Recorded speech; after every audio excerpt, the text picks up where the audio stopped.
Hello to all our supporters, all our members of the Cotswold Farm Park. We're missing having you here. All our animals are being well looked after. Lambing is now over and we've just started shearing that of course you would normally see. We've got our sows running behind us here that are starting to shed their wool at this time of year.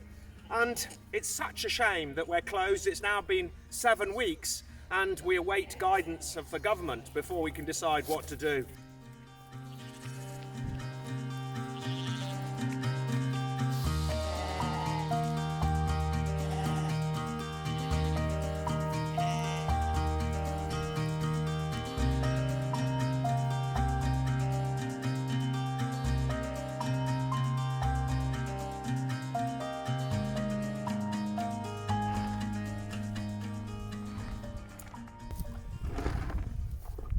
We've got Prince here, our wonderful new Highland bull, and this one is Nigella, our Highland cow that I think is going to give birth tonight to our previous bull, Archie.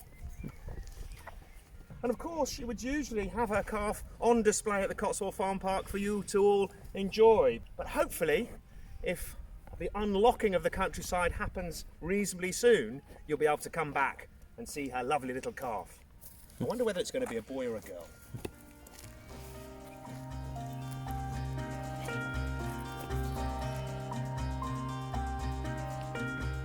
This is Ella, my daughter. So it's very much a family business. Duncan, my business partner, and I run it together. Both of our wives are helping out with some of the bookkeeping and Ella's doing some of our social media. So it's sort of all hands to the pump while our 53 staff are all furloughed. I think it's lovely for all of our members and all of our supporters and visitors to be able to keep in touch, isn't it? Yeah, exactly. And if you've got any requests, let us know and we'll see if we can take any pictures of them. We can give you some updates on some of the baby animals that we've shown you recently. Good idea.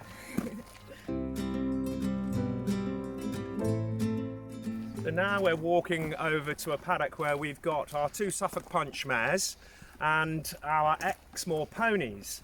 And the Exmoors are very dear to my heart. My dad gave all of his 4 children a breed when we were youngsters, and my first breed was the Exmoor ponies. And I've still got one of my original mares called May, and there's a lovely little foal over there skipping about, and it's the first time I've seen it. I think it was probably born early this morning, and just going to go and check it's okay.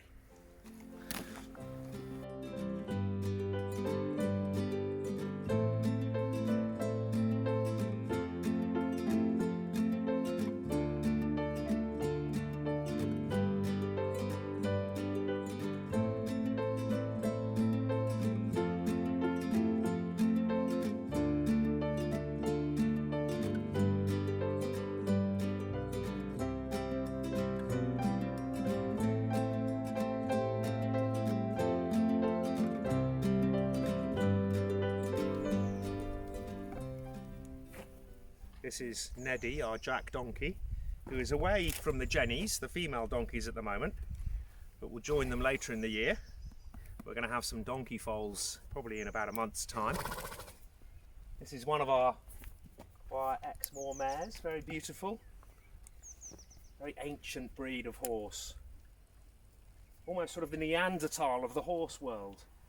And hard as nails, they live out on Exmoor all year round, come sleet, rain or even snow, and they can turn their backs to the wind and their tail fans out over their rump, and they've got these strong foreheads with their eyebrows that the rain just runs off, and they've got their summer coats at the moment, but during the winter they have an underlayer and then an outer layer, and the underlayer keeps them insulated and the outer layer just sheds the water like an incredible waterproof jacket.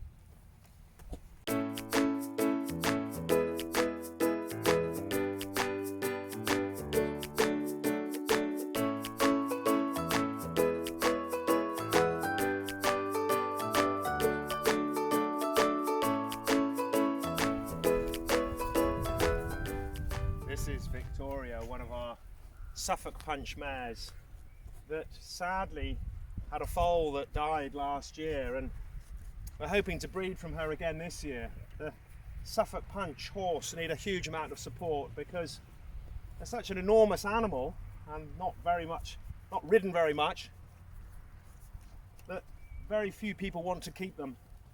And they're on what's known as an extinction helix. They're on this sort of downward spiral towards being extinct. So the more we can breed, the more likely we are to keep the breed alive and going. Let's just sneak over here and I'll see if I can introduce you to one of our latest arrivals. Come on. Come on. In the distance is one of our Exmoor mares, who at the moment is shadowing from you. A newly born foal. It was born early hours of the morning.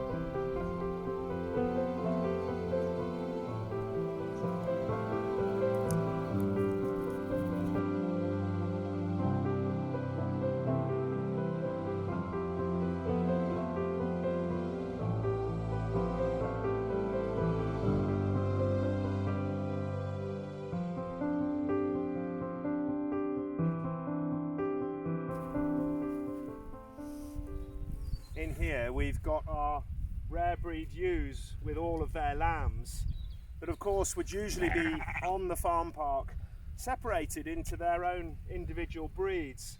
So in here we've got Kerry Hills, Cotswolds, Norfolks, Jacobs, and here's one of the friendly Shetlands that we usually would be in the walkways coming to the fence to get her animal snacks, and she hasn't forgotten about coming up to say hello. Here we are, missus.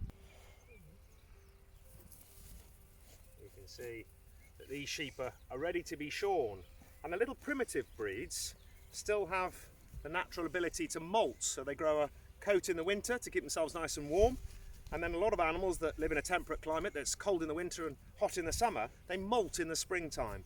And these little primitives, the Shetlands and things like the Soays, their wool naturally starts to fall out. The rest, we've bred into them that they have to hang on to their wool so that we can harvest it, because it's such a valuable product, and we're starting to shear these very soon.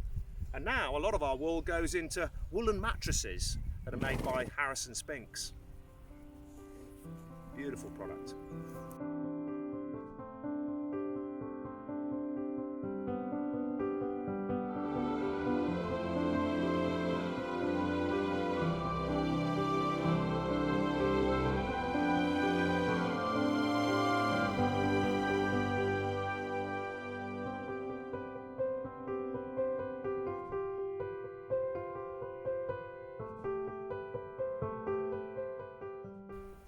This Suffolk Punch mare is now about 19 years old, and she was given to me a few years ago by a guy called Nigella, who's all about Suffolk. He lives in Suffolk and loves everything about the county of Suffolk.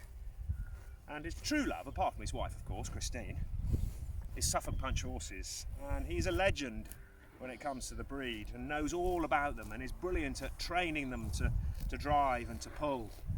And of course they were the mainstay of agriculture in the eastern counties for ploughing the ground and cultivating and helping with the harvest before we had the traction engine and the tractor. And it's so important we preserve and conserve these beautiful creatures that are part of our heritage, aren't you?